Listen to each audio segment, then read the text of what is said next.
Nous sommes avec l'inventeur du M3 comme moteur à mouvement magnétique. Il s'appelle Jean-Claude Cordier, il est fleurisien et travaille à son invention depuis une 50aine d'années. Une invention qui a été déposée et enregistrée à l'INPI, l'Institut national de la propriété industrielle.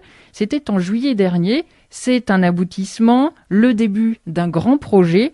Sauf que, Jean-Claude Cordier, votre invention a été classée top secret défense. Expliquez-nous. C'est-à-dire que j'ai du mal à expliquer puisque ça n'est pas conforme à la réalité. C'est-à-dire qu'en principe, quand on dépose un brevet, c'est fait pour avoir une certaine sécurité, l'État vous protège, etc. Tandis que là, moi, je suis passé par... j'ai eu tous les papiers concernant la recevabilité de ce brevet et tout. Et en temps normal, il faudrait 2 mois, où on vous dit, maintenant vous pouvez divulguer votre invention, la vendre ou faire ce que vous voulez. Et moi, au lieu de ça, j'ai eu quelqu'un qui m'a téléphoné du ministère de la Défense ou bien de l'INPI, je sais pas, et qui m'a dit, en donnant en référence le numéro d'enregistrement de mon invention qui avait été déposée, pour vraiment me faire voir qu'il était au courant de tout, et qu'il a dit, M. Cordier, je viens vous annoncer que votre invention a été classée top secret défense. Alors je vous conseille d'en assurer sa sécurité. Alors j'ai même pas eu le temps de lui dire, mais monsieur, je vous remercie ou ceci, cela, top, ça a été terminé. Bon. Alors question bizarre, moi je me suis dit, qu'est-ce que c'est cette connerie et tout. Alors je me suis dit, la meilleure des choses à faire, c'est d'écrire au directeur et de lui demander ce que ça signifie. Pourquoi classer mon invention top secret défense? Parce que j'ai pas fait une bombe atomique, j'ai fait un moteur. Bon. Et pour lui demander qu'il m'explique exactement qu'est-ce qu'il y avait comme problème.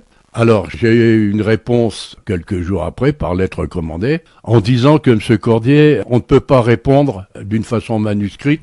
Si vous voulez avoir des réponses, vous tapez le code. Alors, ils m'ont donné un code pour Internet et tout ça, alors qu'ils savent très bien que je n'ai pas Internet, déjà d'une part, et qu'on a communiqué pendant plusieurs années ensemble, sur différents brevets, parce que je n'en ai pas déposé qu'un, que tout marchait très bien, qu'on m'envoyait du courrier et tout, et subitement, sur les milliers de personnes qui allaient à une pays, il n'y a plus personne capable d'écrire.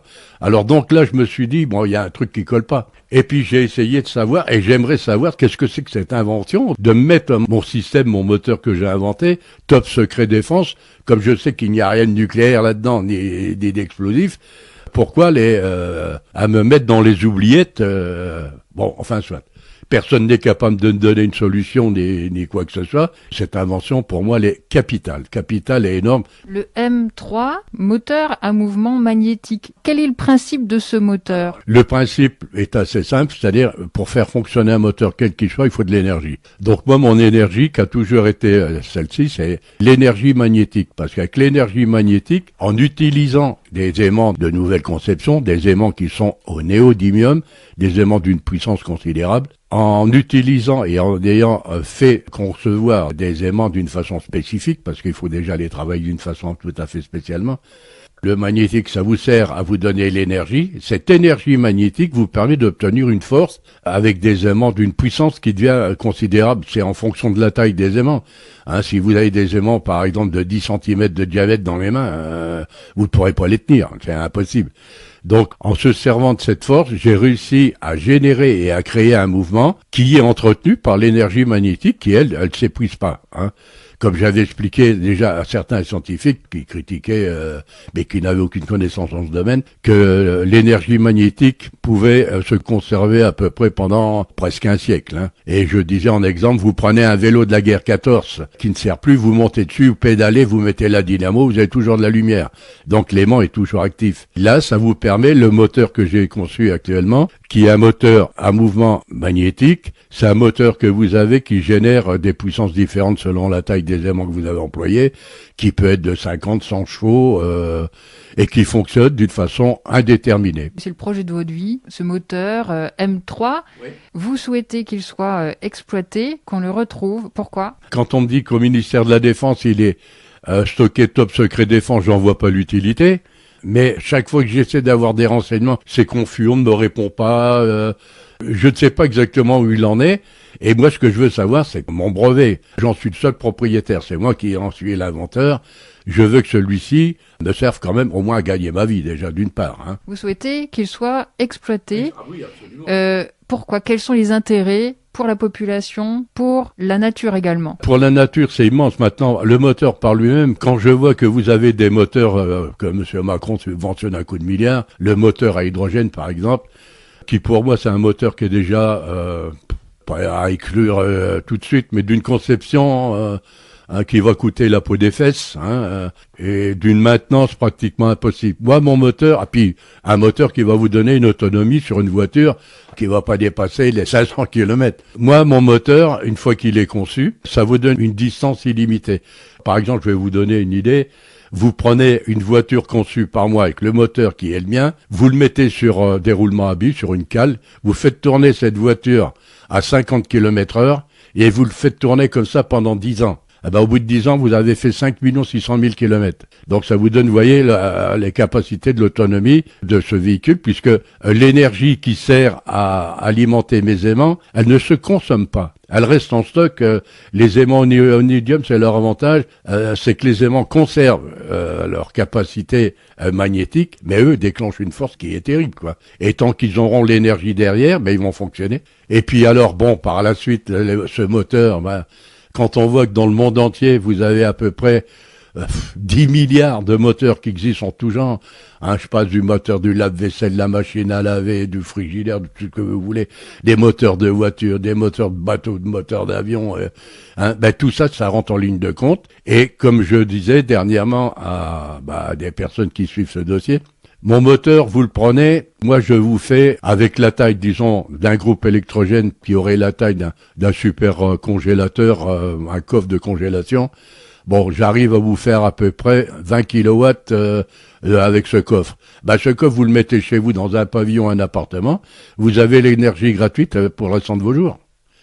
Maintenant, si à la construction d'immeubles, les industriels sont contraints de monter en même temps un espace pour installer une centrale électrique, vous allez avoir des immeubles qui vont être alimentés en électricité d'une façon totalement indépendante. Vous allez éliminer tous les câbles électriques qui se baladent dans les rues, les pylônes haute tension. Tout ce que je vois là, j'ai vu dernièrement à la télé des détails que Total faisait avec des hectares de panneaux voltaïques pour avoir un petit peu d'énergie, etc. Ça coûte une fortune, c'est inimaginable, alors que moi, vous n'avez pas besoin de passer par Total. C'est comme votre voiture, vous aurez plus de pompe. Vous avez votre voiture en bas de chez vous, vous voulez faire 1000 km ou 2000 km, vous les faites, vous n'arrêtez nulle part. Vous êtes totalement indépendant, et vous pouvez être indépendant de la même façon au point de vue énergétique. Parce que votre voiture, à partir du moment où elle fabrique de l'électricité pour son énergie propre, vous allez faire du camping, vous voulez faire du barbecue. Si vous avez une prise électrique au cul de votre véhicule, vous le branchez, vous faites marcher votre barbecue électrique, ou vous alimentez votre caravane. Donc il n'y a pas de limite. Alors dans l'avenir, pour les Verts, qui envisagent beaucoup de solutions, déjà, moi, dans les 10 ans à venir, si mon moteur est mis en application, dans les 10 ans à venir, il n'y a plus de centrales nucléaires, ça ne sert plus à rien, puisqu'ils n'ont plus à produire d'énergie électrique. Ça devient indépendant et autonome pour chacun d'entre nous. La voiture, c'est pareil, il n'y a plus de fumée, parce que mon moteur, quand il fonctionne, non seulement il ne pollue pas, il ne consomme pas de matière, il ne fait aucun bruit, il peut fonctionner sous vide d'air, il peut fonctionner sous l'eau.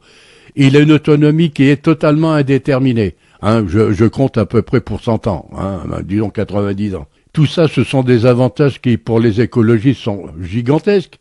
Vous avez des bateaux, un avion, imaginez un petit avion, un avion de club, vous avez un système de moteur comme le mien. Les drones, ça devient pratiquement un drone, mais lui, au lieu de tourner 24 heures, il peut rester un mois en l'air, sans se poser. Donc imaginez que vous avez un avion style d'une caravelle, vous pouvez manger à bord, dormir, avoir une baignoire et tout ça, vous tournez, vous êtes pratiquement devenu un satellite de la Terre. Alors tout ça, vous voyez, ça vous donne des quantités de solutions qui sont immenses d'ailleurs. Jean-Claude Cordier, vous avez déposé 4 brevets à l'INPI. Vous l'avez dit, ça fait une 50aine d'années que vous travaillez sur le M3. Vous aviez 26 ans. Alors, quelle a été votre formation? Quel a été votre parcours professionnel? Je suis ingénieur issu de l'aéronautique.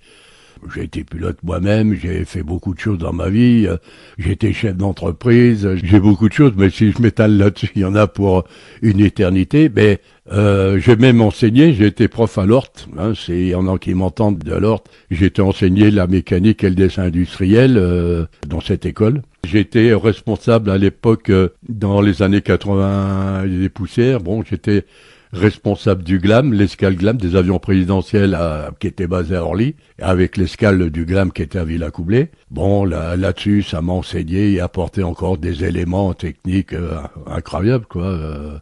Mais au point de vue technique, je crains personne et au contraire, je donne des solutions là où beaucoup de gens pataugent. Non, c'est pas ce qui m'impressionne, ça. Mais ce que je veux, c'est maintenant qu'on me dise où est ce brevet, qu'est-ce qu'on compte en faire, et puis qu'on me le restitue, que je sois quand même capable de pouvoir l'exploiter, parce que je sais que à l'heure actuelle, des entreprises, même l'EDF, si vous voulez, ou Énergie, ou Total, ce sont des gens qui sont milliardaires au point de vue compte industriel, qui pourraient acheter ce brevet, qui est pratiquement illimité dans la conception des choses. Aujourd'hui, vous demandez des explications. Moi, ce que je demande maintenant, je vais être obligé d'intervenir et demander à M. Macron, puisqu'il est au courant. C'est le ministère de la Défense qui a saisi ce brevet pour le mettre top secret défense. Alors qu'on me dise pourquoi on l'a mis top secret défense, et puis où il est et quand on compte me le rendre. Il aurait été beaucoup plus simple, moi qui suis quand même l'inventaire, de demander, Monsieur Cordier, voilà, on pourrait faire ça et ça, rester, disons, d'une façon très discrète, mais faire avancer ce projet d'une façon que ça ne soit bruité par personne, mais le faire d'une façon intelligente. Tout le temps qu'on passe là, c'est du temps de perdu et tout, parce que malheureusement, ce brevet, avant qu'on ne le voie le jour, il va y avoir un monde fou qui vont être au courant.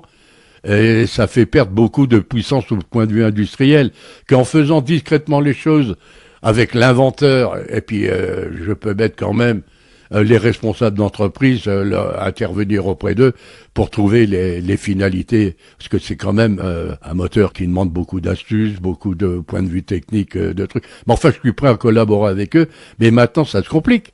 Puis alors, ce qui m'inquiète le plus, quand j'ai entendu que vous aviez le colonel des renseignements généraux français qui a été arrêté aux États-Unis pour avoir fait de l'espionnage au profit des Russes, ça pose quand même des questions.